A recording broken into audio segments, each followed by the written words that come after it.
to live above sin and be perfect in our love. But we have the power through God's grace to love as best as we are able. And every time we do fall, to say we're sorry. And get up by the grace of God and move ahead again. Love. In love. And this is love, right? How many times is the word love used in the Bible? Lots.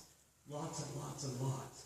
And agape love, the love used for God's love for us, is that love that is unconditional.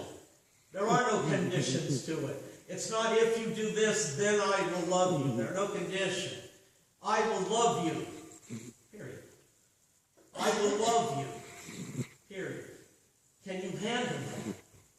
Sometimes we can't handle it. We don't think we should be loved.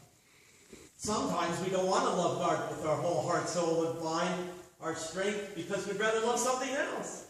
What happened to the articles that were in the ark? They were all idolized.